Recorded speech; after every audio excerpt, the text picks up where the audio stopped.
So, what if the key to surviving and thriving in today's absolutely chaotic business world lies in a question we usually reserve for moral debates? In this explainer, we're going to dive into a really powerful argument that connects ancient wisdom with the pretty brutal reality of corporate failure.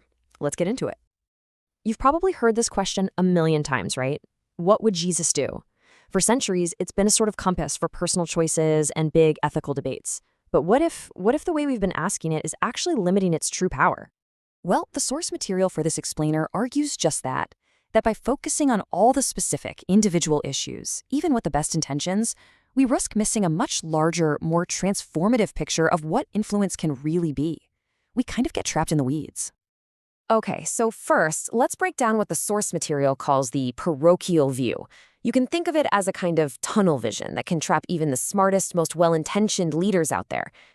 The source argues that when these huge ideas get all tangled up in specific political debates, they become these narrow sectarian positions. And what does that do? It creates a vast knowledge gap, which basically stops us from seeing the bigger principles at play right when we need that clarity the most. So here's the bottom line. The parochial view gets stuck. It zooms way in on single issues, frames them in these partisan terms, and in doing so, it completely misses the forest for the trees. It ignores the timeless system-level principles that could be applied so much more broadly. Okay, so if focusing on individual trees is the problem, the solution is, well, to look at the entire forest. This is what the source calls the expansive transformative vision.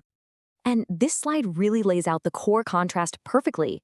On the left, you're basically building walls around individual problems. But on the right, you're looking at the whole ecosystem. The shift is from asking, how do I fix this one thing, to asking, how do I redesign the entire system so these problems don't even happen in the first place?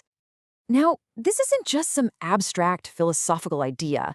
The source connects this expansive vision to a really practical leadership model, a sort of toolkit for leading in our unpredictable modern world.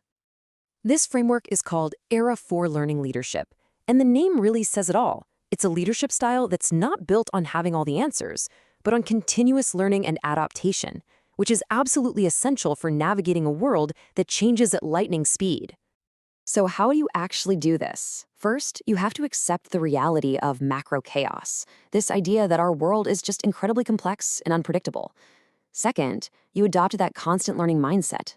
And third, you apply these big, broad, transformative principles instead of getting bogged down in those narrow debates. So what happens when leaders fail to adopt this expansive, learning-oriented mindset? Well, the source uses the business world to show us the brutal consequences. Here, the failure to adapt isn't just a missed opportunity, it is fatal. The principle is stark, and it's incredibly simple. In business, in leadership, in any system, if you fail to innovate and adapt to a changing environment, you become obsolete. You disappear. It's as simple as that. Take a look at this number, 88%. Just let that sink in for a second. It represents a massive corporate graveyard. But what exactly died? That's the percentage of America's most powerful, most successful companies from 1955 that have since gone bankrupt, been acquired, or just faded into irrelevance.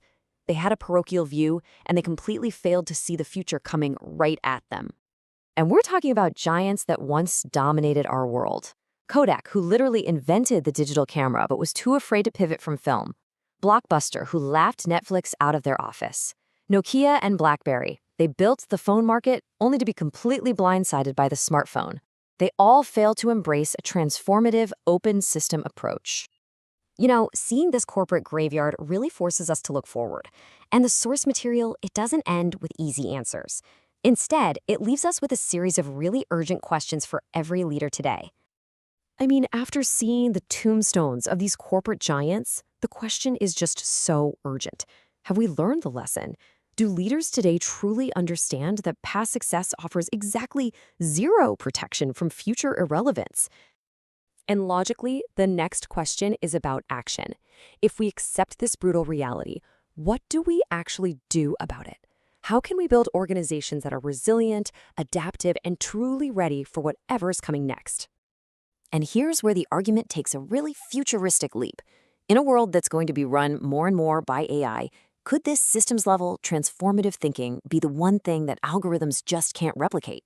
Is this our uniquely human advantage? And so the final choice is really ours. In the face of overwhelming change, do we retreat to our caves and just try to protect what we have? Or do we embrace this expansive mindset and become an inextinguishable light in a chaotic world?